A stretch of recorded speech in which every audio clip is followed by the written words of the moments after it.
Welcome to the Curly Hair Q&A show. I am your host, Ken Nickels, and I'm here with Melanie Nickels. She is the founder of the Raw Hair Organic Salon in beautiful Naples, Florida. It's one of the top curly hair salons in the country, and Melanie is one of the top curl experts anywhere in the world. She is also the founder of the Raw Curls brand of natural and organic curly hair products, and an American Board Certified Master Hair Colorist and former educator.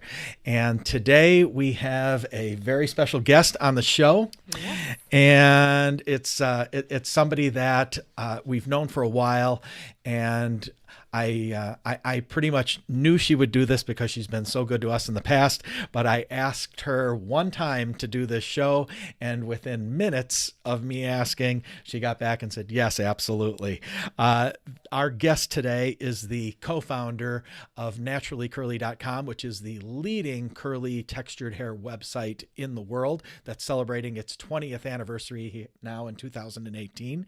She is also the author of the wonderful book, The Curl Revolution, which came out last fall. In 2015, she was voted one of the most influential people in the multicultural market by Women's Wear Daily.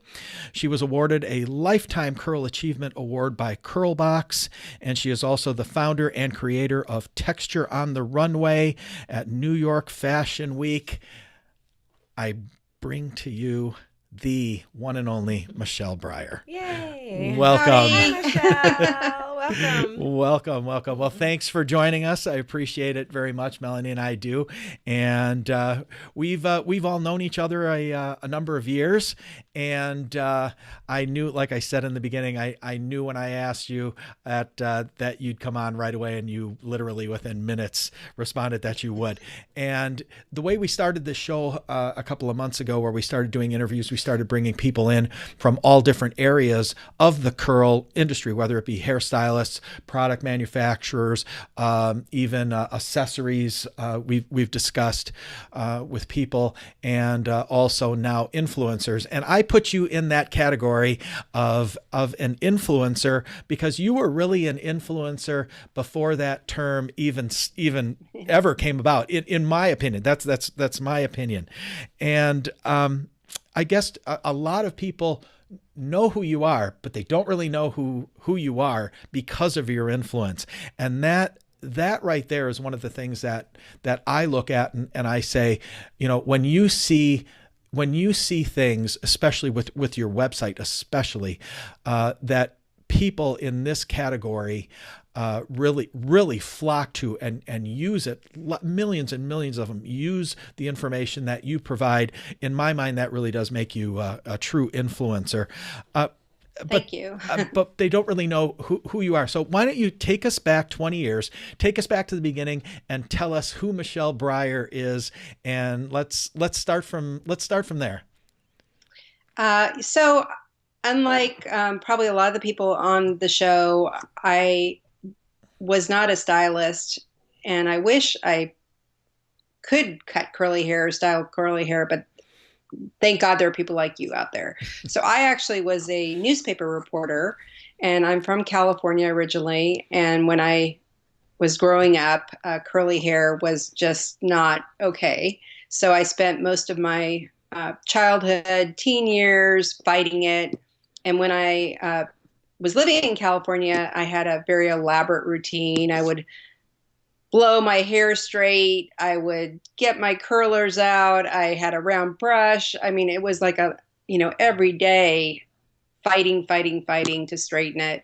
I had like this incredibly like hard, Paul Mitchell Freeze and Shine hairspray, which was like a helmet. Yep. Like a one piece went out. I use that actually. Yeah. I use that to this day. Yeah. I used it 5 minutes ago.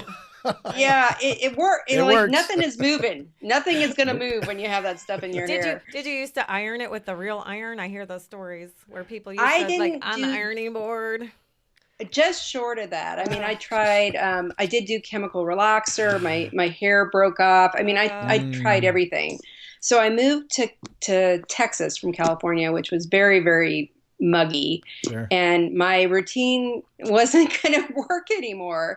And so I had to kind of come to terms with my curly hair. And so as I'm learning how to adjust to this new climate and these curls, which I hadn't really seen in, decades. I was working with some other curly heads at the newspaper, and we regularly would, compare notes, bitch about our hair. We had, like Curl we therapy. Curl therapy, absolutely. So, it was the spring of 1998, and we were at a friend's brunch, and we were complaining about our hair. We were actually a friend with straight blonde hair, stick straight blonde hair, had gotten this sassy new haircut, and it was like another haircut that we couldn't have, and so that Right. on to a long bitch session about our hair, and somebody overheard us and just could not fathom how we could talk about our hair for 45 minutes. And like any curly girl, that's not going to be a surprise. But it's all I do all day. Yeah. So this person was like, "Oh my God, like, is this like a regular thing for you guys?" And yeah, like, what's the issue?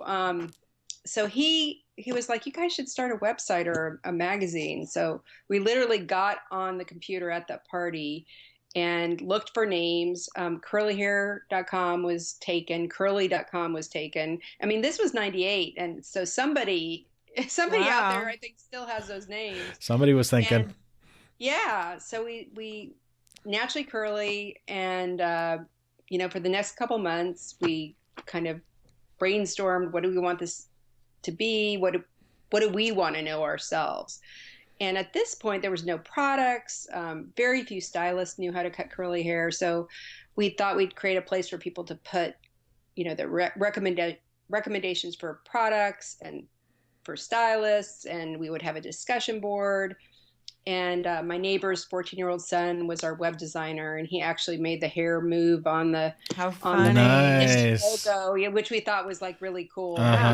In the book, you can see what the original site looked like, and it is so like laughable, but it speaks to the power of having a place for people with curly hair to go for the first time. Because even though looked like it was drawn by a 14-year-old, because it was, and even though it was like so basic, people flocked to it. I mean, we launched it in September of 98, and we immediately had people coming, and the discussion board, which, Curl Talk, which still exists today, got busier and busier and busier. And like, the old time discussion board with threads going, on and on and on. And, I think people were so happy to have a place to come and, find people who understood what they were going through. So did you find that was mostly people like yourself that were just consumers with curly hair that were trying to figure things out and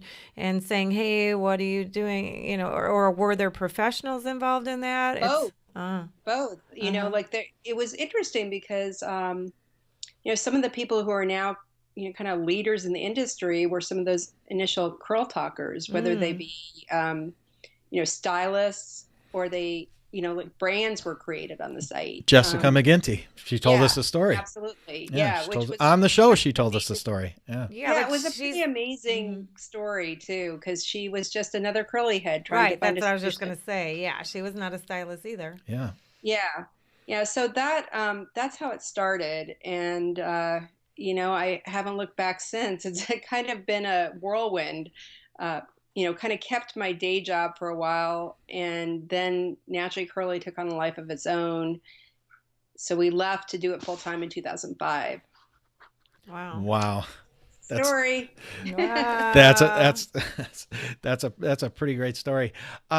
So tell us a little bit more about where Naturally Curly is right now. So from say 2005, where you personally went with it full time, up to now 2018. What have you seen happen?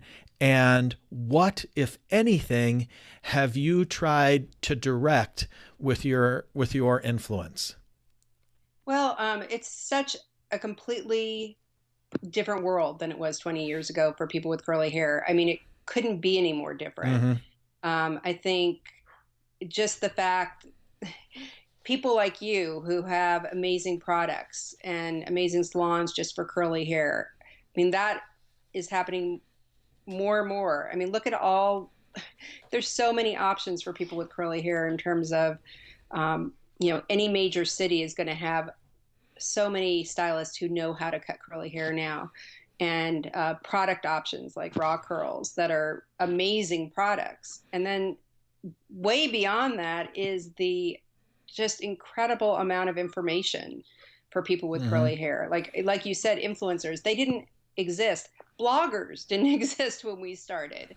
So that's how far this has gone in terms of there's, for any different curl type, for any different perspective you have about your curly hair, there is an influencer out there who you can resonate with. Yeah. Now, was that something, Michelle, that you did intentionally by bringing on, because you actually brought on a couple of, let's call them influencers, to basically write on your website on a regular basis. Was that intentional to do that? Was to bring in different people with different perspectives, say, let's call it different curl types, different backgrounds. Was that an intentional act? We never talked in terms of ethnicity. We always talked in terms of texture type, and we wanted to bring on all the people we could with different perspectives.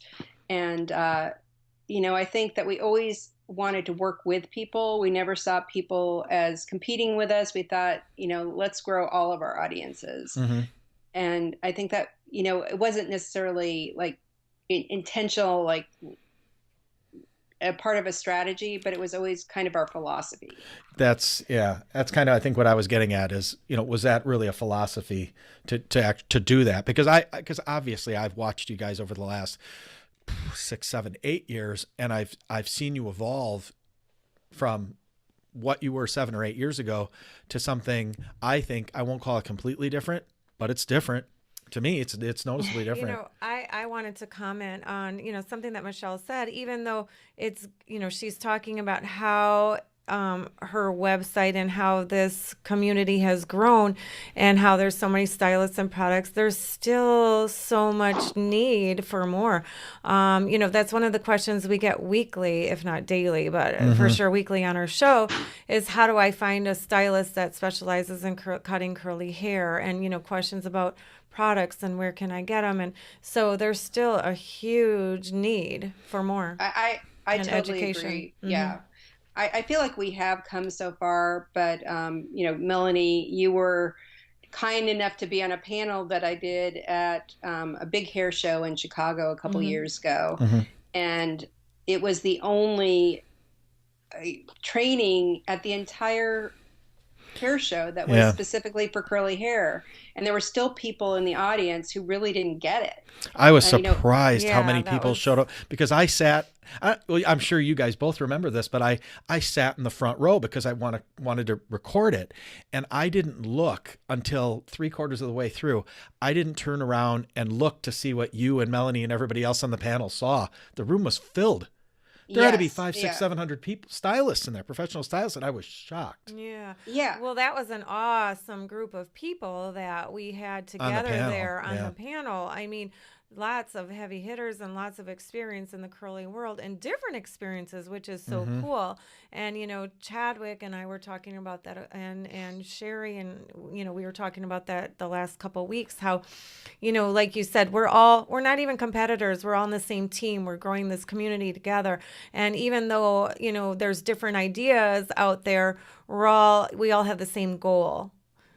And I think that's what we really did try to do at Naturally Curly is, one person called us the United Nations of Curls, because we wanted it to be a place where people with all different ideas about how should you cut your curls, what products should you use, like everybody was welcome. And we wanted to provide the information, and we wanted to provide factual information and let people make their own decisions, because even wet cutting versus dry cutting, there's for some people, wet cutting might be the thing that works best for them. For some people, dry cutting may be the way that their hair looks best. Some people, it's a combination. But I think having all of those options out there and letting people, choose, for me, always seemed like the right way to go about doing things. I totally agree. Exactly. I wish there was Exactly. more of that. I really do. And we've tried really, really hard to do that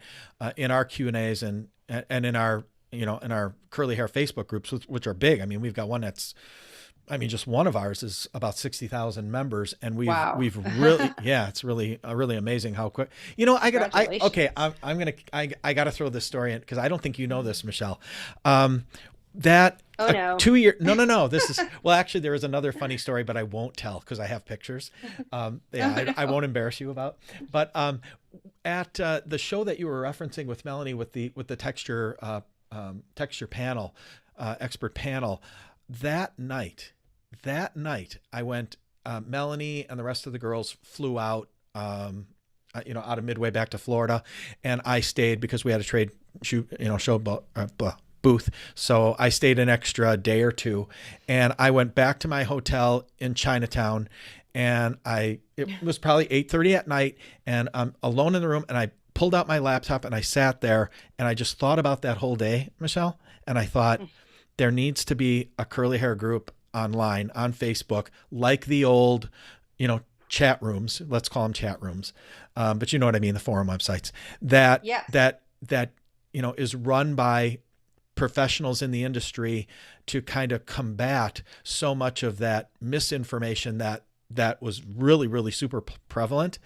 I started that group on my bed after that day of that texture panel, Oh my at gosh. 9:30 at night with one person, and now it's 60,000 members strong That's incredible. with Wow. 82% active users in it. So yeah, so it's actually kind of neat that's literally how that group came about.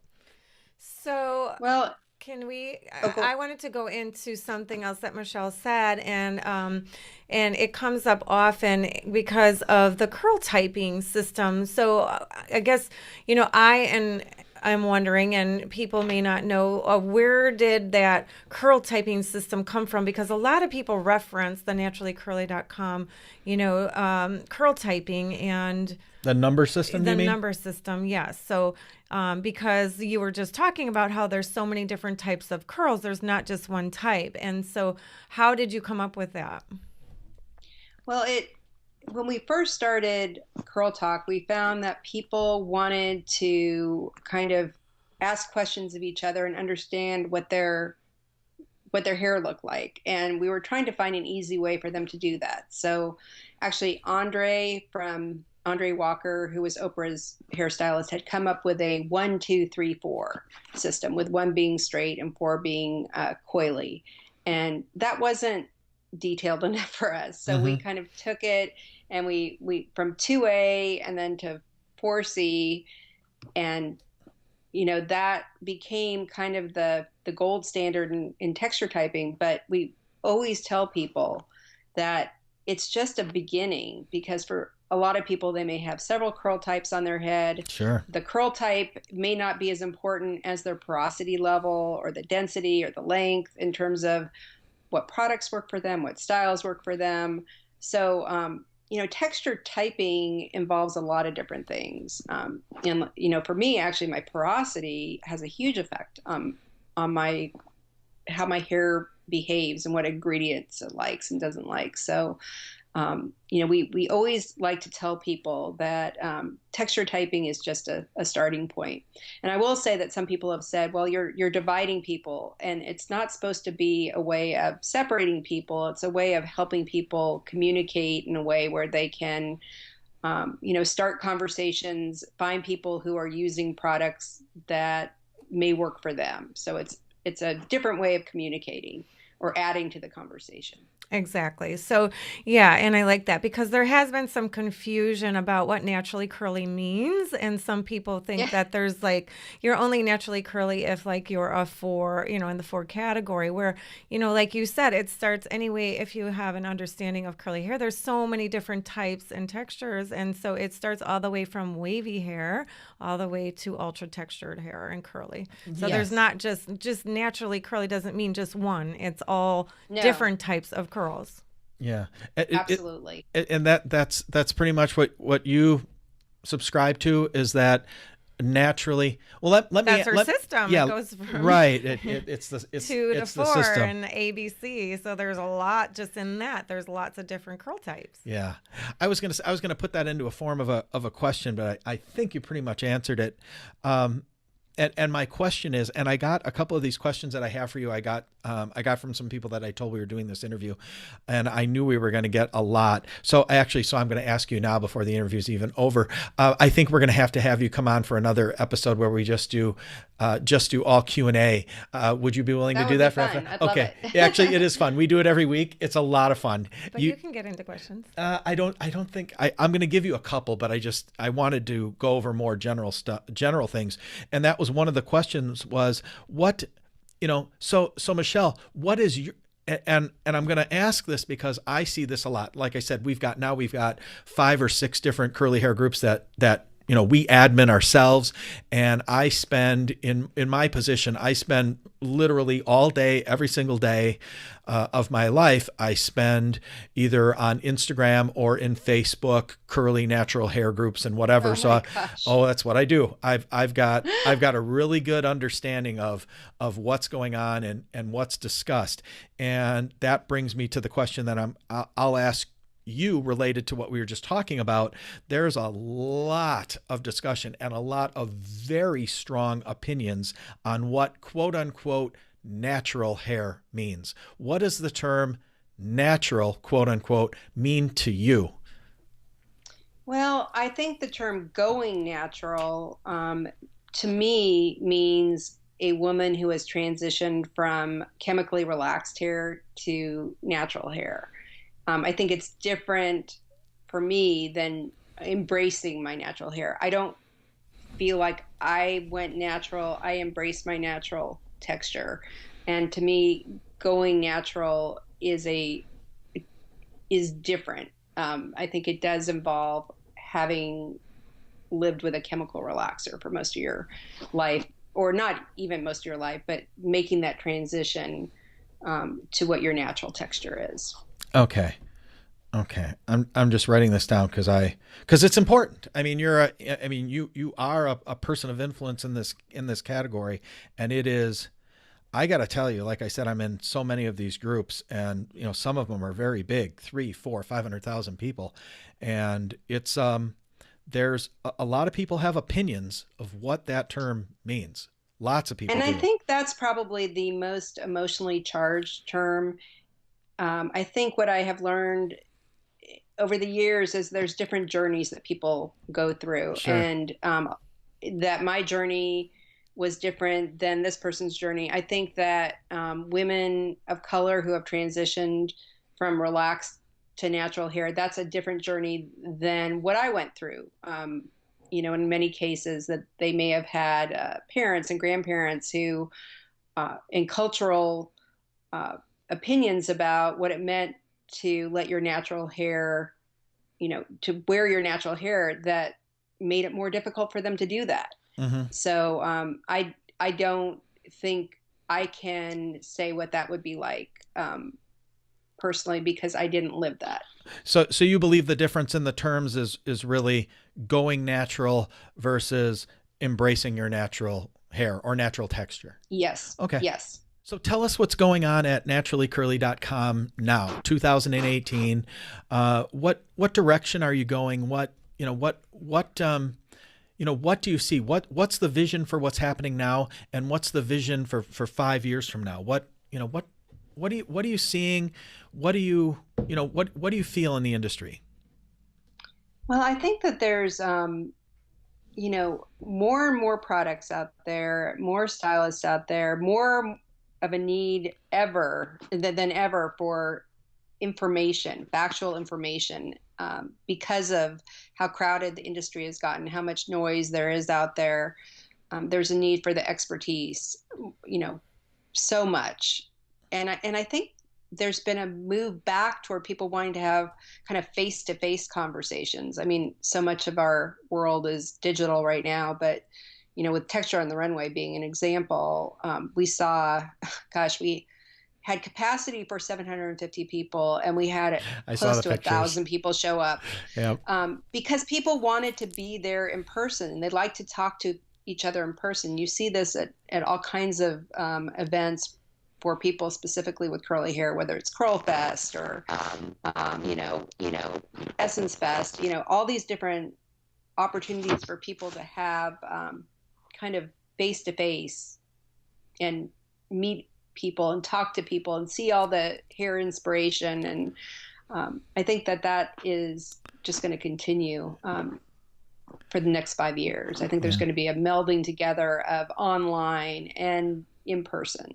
Yeah, I agree. Tell us about that, the Texture on the Runway at New York Fashion Week. Tell us about how that came about, and what was your inspiration for it, and how has it been received? That, to me, I think that's the big question. How has it been received, and how did it all come about? Well, like so many things about Naturally Curly, it was personal experience and going to Fashion Week a couple of years in a row and covering it and looking at the runway and not seeing anybody who represented our community on the runway, including, whether it was me, whether it was women with super coily hair, whether it was wavy hair. Everybody looked the same coming down the runway. They all had, straight hair and a ponytail, straight hair and a braid, straight hair and a bun.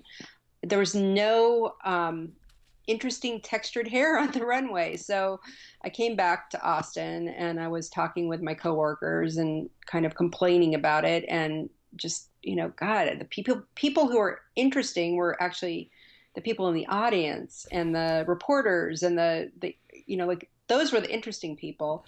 So we started a conversation about how we should do, why don't we do our own event? And why don't we do it during Fashion Week? And I swear, most of the people in our audience thought we were crazy and, that is never going to happen. You guys, you can't be serious. So anyway, we were serious and we started calling up some of the hair care brands that we worked with. And there was a couple of them that were like, yeah, let's do it. And we were lucky enough to have access to a really great venue. Yeah, I saw called that. City Winery. Yep. The initial one was City Winery, which was this amazing place. And so this was 2011, the first one. And we really didn't know how it was going to be received, if anyone would show up.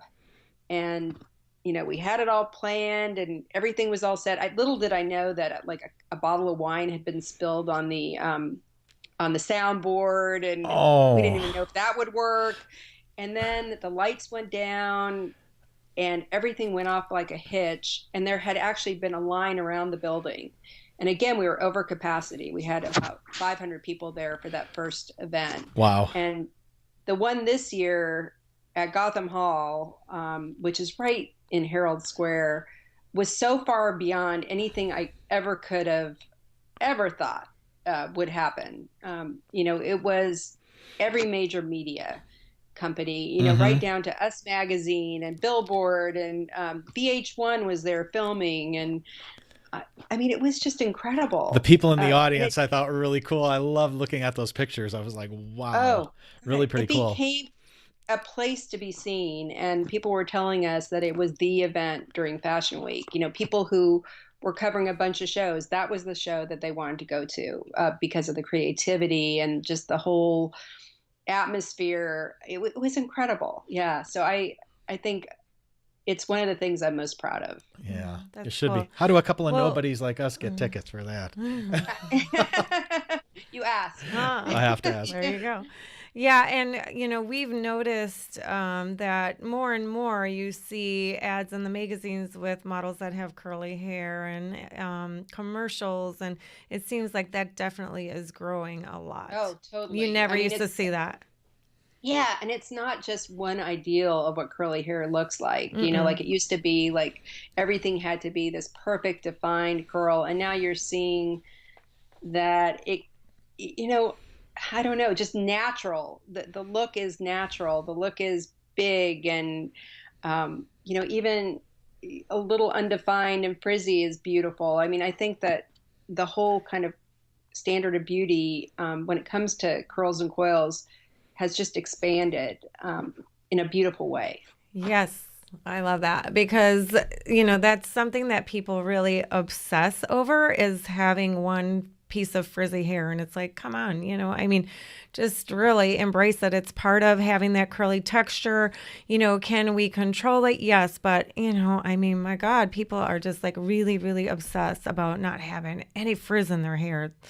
Anyway. Well, the funny thing for me is I used to want like very controlled, like little hair. And now the bigger, the better. Like big hair to me is so much like I throw my head over a couple times a day and like try to get it bigger and bigger, which Yeah. that would have been my nightmare, like back in my teenage years. Like I used to like, oh my God, like just wanting it to be like, Ah, we're working on that with one of our receptionists because she always she was like wearing her hair super controlled and flat, curly. And I'm like, fluff it up. It looks so much yeah. better and so much more fun and interesting. Like, and then we posted pictures of that when she was driving around with her windows down and it was fluffed and it looked beautiful. And it was just so, Yeah. that was so awesome. And of course, somebody had to point out that she had one frizzy hair or whatever. But I'm like, who cares? It looks great. Oh my Right. God. Are you set up, Michelle, for 2019 for Fashion Week again?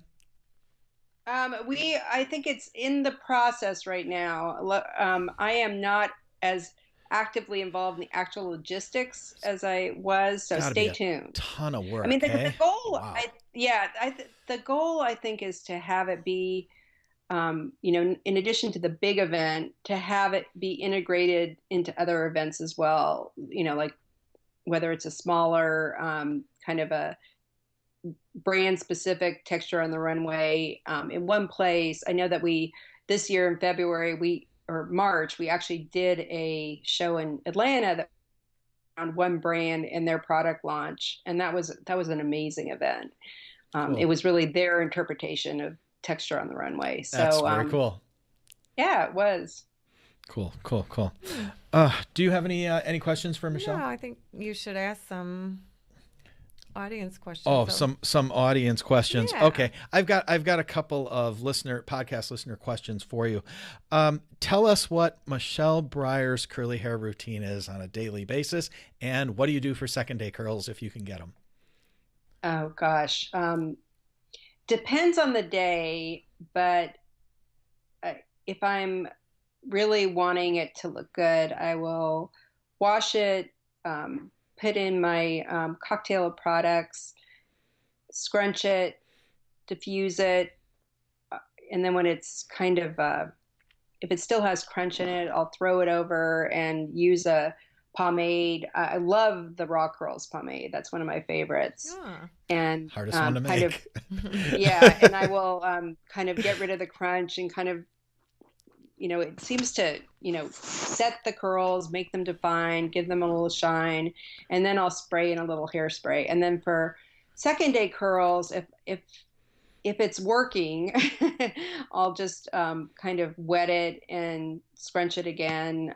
If it's kind of a super humid day or I have to be someplace quickly, I just kind of throw it up into a curly bun on top of my head sometimes because that's kind of a fun look. When you say wet it, are you spritzing it with something or actually re-wetting your hair completely? I have a little spray bottle of water, so sometimes I wet it with water. Is that still second day hair? Is that considered second day hair? Yes. In my yeah. Yes. Anything other than like fully washing it to Correct. me is second day hair. Right, Yeah. absolutely. So what's the longest you go without re-washing? Yeah. What's your longest? I'd say 3 days. I'm 3 not days. somebody who can get a lot of days out of my hair. I'm always envious of people when I find out that they're like on their fourth day or their fifth day. It's like, oh my. And Right. I work out a lot though, so that makes it kind of challenging. Yeah, I like your put up look. I can't remember where it was, but it was at some hair show where we had a booth, and it was like 7:30 in the morning, and I'm at the downstairs counter, getting everything set up, and Michelle rolls. There's like nobody there, and Michelle rolls in. I see her in the distance, rolls in. She's in sweats and a sweatshirt. She's got her hair up and whatever. I think that was in like Chicago. It might have been Our Chicago. table hadn't arrived. I missed that. And I had my phone, and I turned around, and like before she had a chance, I said, "Hey, Michelle, let me get a selfie." And I like click it. She's like, "Don't you dare." Oh. So the selfie that I have is really blurry. You can see that it's us, but you can't see anything else. That's like, don't funny. you dare. I never. So I like that look. As soon own as you my said hair that on my up head. look, I'm like, I know what that look is. I've seen it. I own my curly bun proudly. Yeah. Hey, I came on the show with my hair, how I slept in it, and rollerblade. She did a couple of and I weeks showed ago. people how to refresh. Why not? Yeah. Oh my gosh. Melanie, how many days do you get out of your hair? So typically I can wear it down 3 days, and then if I go a fourth day, I put it in a bun or a braid. But Wow. I can get good 3-day curls out of it. I'm on day 2. But yesterday was rainy and humid, and then today is day 2 and it was very windy. So, they're not looking their best. But yeah, I can definitely go 3 days with it down where I could wear it down in curly. And then I don't really like to go a fourth day, but sometimes because of my schedule and lack of sleep, I end up putting it in a bun or a braid. Yeah. Yeah. I got a really interesting question, and I have to paraphrase it. But I know what this person was trying to get at when they asked. What do you see? And I know what your answer is, but the detailed part is what I'm looking for. This listener wanted to know if you thought that the idea of embracing your curls was going to be just a fad, or is it going to be long term? And do you ever see the embracing of curls going away now that it's become so mainstream and acceptable and growing? What are your thoughts? It's not going anywhere. No. I don't think it is either. I don't. No. I mean, I think that once you've let us all out of the curl closet, we're not going anywhere. And I don't feel like myself with straight hair. Like I haven't straightened it, blown it out in years. And I remember one time I did because the stylist just wanted to see what it looked like.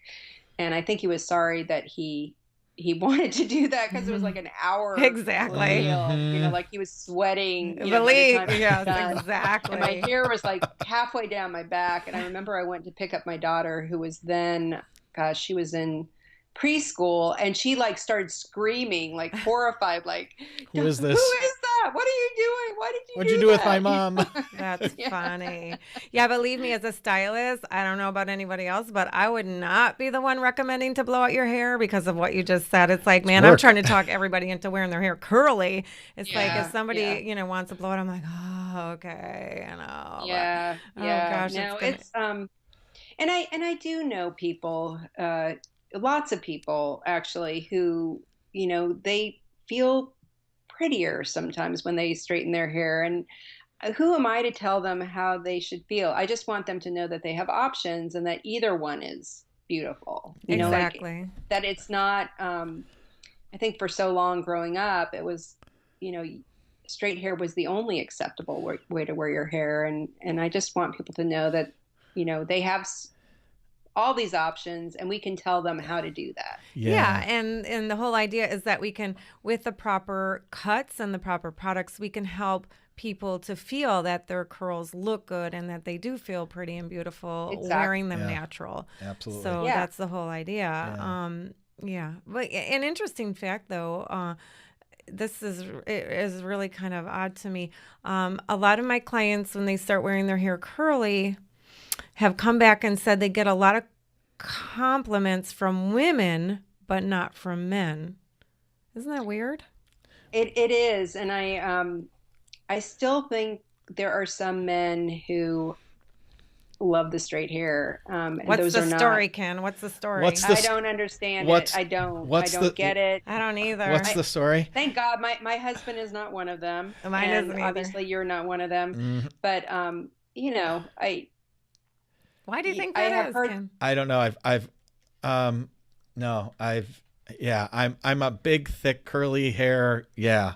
And, and that's what I think a lot of it boils down to. But What are you talking about? What do you mean? So about the hair being thicker. I think that's why, thicker and fuller. I think that's, yeah, to me, I think that's, it's attractive, and I have my for a hair's getting long time. thinner. What does that mean? Yeah, I have for a long time. I've realized the work and the effort involved, in doing it. That's for sure. But, I don't. Well, why do you we think? actually did. I don't know a lot of guys that are. We did a whole experiment on Match.com a couple years ago, where Really? one of our writers wanted to know whether she would get more responses with her hair curly or straight, and so she actually, wearing exactly the same like shirt, same setting, same everything, posted one picture with her hair curly and one straight, and she did kind of a scientific kind of analysis. Yeah, like a focus group. Of the types of people who, responded to one versus the other, how many people would wink at her or respond to, one profile versus the other. She had more people who responded to the straight-haired one, but she found that the people who responded to the curly one were much more interesting. See, I'm more interesting. There you go. Great. But there is something to that. It's so there clearly is. Well, a lot of these topics that we're talking about kind of go to the book that you authored called The Curl Revolution. That came out not this past fall, but the fall before. Tell us. October 97. Yeah. October or 17. Tell us how that all came about. Tell us about the book, and then afterwards we'll tell you guys where you can get that book. Well, it was interesting because I have had times to kind of reflect over the past 20 years about how far we've come as an industry, and have been thinking for a while, it would be great to kind of write a book where we talk about this and talk about kind of how this whole industry came about, because I realized that people, over the last 5 years may not have had any idea of a life before all this curl knowledge and curly products. And so I wanted to create a book that talked about that, but I also wanted to create a place where we provided kind of a one-stop shop of some of the best information from Naturally Curly, like we were talking about. If you're looking for the haircut, why you would get it wet, you would get a dry cut, how to find the right products, how to find the right stylist, all that stuff in one place. And, luckily I had the support of my company, and, sat down and spent a couple months writing it, interviewing people, doing photo shoots. I was so happy with the way it came out. It launched at #1 on Amazon for grooming and style, and #3 for beauty. And actually 2 weeks ago on Cyber Monday, it was #1 again for beauty, grooming and style, and women's health in the Kindle version. Congratulations. Yeah. It's so much better in its physical form, in my opinion, because it's such a nice book. It's like a cocktail table book, that we keep it out at the salon. Yeah, we have where people go and sit and process under the dryer. Yeah, absolutely. And believe me, everyone picks it up and flips through it. And I should actually, Ken has always suggested, and I should have a stack of them to sell, but I haven't at the done salon. that. Yeah, I haven't. But there will be after this, in the comment section wherever you're consuming the show, there'll be a link that you can click on to get the book. So you'll see that in the comment section. So I just want to comment, because before that, everyone always referenced the Curly Girl book written by Lorraine Massey from Diva Curl, and that's how you kind of touched on how yours is different, because that was more of a focused brand, and their belief as far as their techniques and stuff. And yours they're totally different books. Yeah, and Michelle, yours is all encompassing of all different, like you said, different cutting techniques, different styling techniques, different products. It's not just about one. It's a sum of everything. And I'm thankful for that Lorraine wrote that book. Yeah. Everybody That's is. what everybody is. you know. Oh my God, that's like a Bible. And Right. I still think everybody should go out and get that book because I think Mhm. it's such a empowering, inspiring book. I think they complement each other Mhm. well. I think that, there haven't been enough books for curly women that provide, really good information, Nope. really practical information that they can use. So I think that there's more than enough room on the shelf for both books. And I think that before the Curly Girl Handbook, it was it was a dark time. He didn't have any place to go to. And actually, one of the terms on our site that is the most searched term is the CG method. Like that's become a term on Naturally Curly. Yes. Yeah. And that refers to the Curly Girl method, which is a very specific way of taking care of your hair and the types of products you use and what you don't use. So, it definitely has become a part of our lexicon, our vocabulary. Absolutely. Yeah. Yep. And they're two totally different books. So if you have one or the other, if you have the Lorraine Massey's book, I would absolutely encourage you to grab this one, especially for the holidays. It'd be great to have on your cocktail table for the holidays. Yeah, they're a great gift, but they are totally different. And thank you very much. It was so cool because I actually got to see the very first one because I ran into Michelle and she had it with her and she said, "I got the first one. You want to see it?" And I saw it before it went to press. I saw it, and I didn't tell was you that this in Chicago when they were still like just finishing I up? shouldn't tell you this because you might be mad, but I'll tell you anyway. What the hell? It's times, but 2 years have gone by. Anyway, I actually, when you weren't looking, I snapped a picture of the cover and sent a text to somebody that I knew, and I said, "Do you notice who's on the cover of this?" And she was shocked because there were a number of people on the cover, and she's like, "Where did you get that?" And I'm like, "Not telling."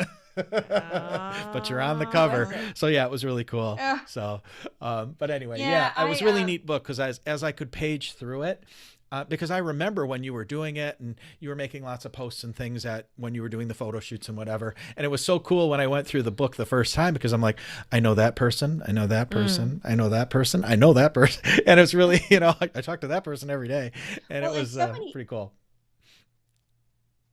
Yeah, and it was kind of neat because the photo shoots that we did were really drawn from, some of them are people who are well known in the industry and influencers, but some of them, a good portion were just community members who responded to our casting call. And that really is what Naturally Curly is. Yeah. We are our community. We are all those people with all different texture types, from all different backgrounds who make up that like amazing community. And I think it's really reflected in the book. Yeah, I thought that was fun how you did just use, and it talks about, well, this person is whatever in marketing, and this person's an attorney or whatever, and it was just kind of cool because they're everyday people. Yeah, it's great. So I would highly encourage you, like I said, if you're wherever you're listening to this as podcast or watching the show as a video, YouTube or Instagram, take a look. Go ahead in the comment section. You'll see a link for that book where you can grab yourself a copy of it before they're all sold out. So, well, thank you for the plug. Absolutely, because you deserve it. And you deserve it. I have no problem giving it to you. Absolutely deserve it. So, well, thank you very much, Michelle, for coming on. I really, really appreciate it, and I'm glad you've already committed to come on to Q&A because I've got you can't see, but I've got a stack of questions and whatever, and we've just kind of realized that we needed to start out when we do the show is because I mean, like, you and I and Melanie being in the industry, we can bring on guests, who we know are, real players in this industry, in this segment. And, we know about each other, but, the general public, the curly world doesn't. And we felt that, to be able to do these kind of, warm, fuzzy type interviews where people get to really, know who they are, who you are, where you fit into all this, and then, and then go into Q&A on a different show and really pick at your knowledge and whatever. We think is probably a better way to do it and a better experience for everybody. So, thank you for doing this whole, these podcasts, because I think it's great that you're you're featuring, all these people in the curly community. I think it's a real service, and I think it's, of course, I think it's the most interesting topic that you can possibly talk about. I agree. Hey, look, we can talk for I'm a little bit hours. biased, We could That talk person for was hours. surprised at 45 minutes. We can go all Right. day. It's like, oh my yeah. gosh. Yeah, we could. And that's why I realized, because the very first couple that we did, oh my God, we get done and I'd look at the clock and I'm like, oh, what are we going to do with that? I mean, it's just hours of stuff. But but I think breaking them up. So yeah, we'll get in touch with you after the first of the year, and we'll do a Q&A and go through maybe an hour of that. It'll be a lot of fun. So, well, thank you again very much for coming on. And again, take a look in the comment section if you want to check out the Curl Revolution book. And we'll see you sometime after the first of the year, Michelle. So happy holidays. Congratulations. Yeah. Thank you. Congratulations. Thank you. And thank you for everything that you do. And your Curly Girl t-shirt will be in the mail. We'll watch for the tickets. Better be. Yeah, we'll watch for the I'll tickets. be waiting by the mailbox Uh-huh, right now. yeah, so will we. Yeah. Okay, thank you, everybody. You bet. Take care. Bye-bye, Bye. Michelle. Well, that was a lot of fun. I hope you guys really enjoyed that interview as much as we did. That was really good. I mean, it's not very often that you get people like that on, that you get to ask questions that are not just the fluff ones that you see in any other article or whatever, where we really get to dig a little deeper. Yep. So it was a lot of fun. So These anyway, are people good. taking, valuable time out of their schedule. That's the big thing, is the time. I can't, everybody that we brought on are people, like Busy. us, who've got just super, super packed schedules. And I really appreciate that they take the time and, and for lack of a better word, give back to And the share. curl community and share. So anyway, so yeah, if you've got questions for Michelle for our next episode with her, leave them in the comment section wherever you're consuming this, and we'll get to those, and we'll make sure that she answers them. So we'll see you again next Thursday, for another great interview we got coming up. I can't tell you who it is, but we got another good one coming up. Beginning And to look a lot like Christmas. It is, and New Year's. So anyway, all right. Good night. We'll see you again next time.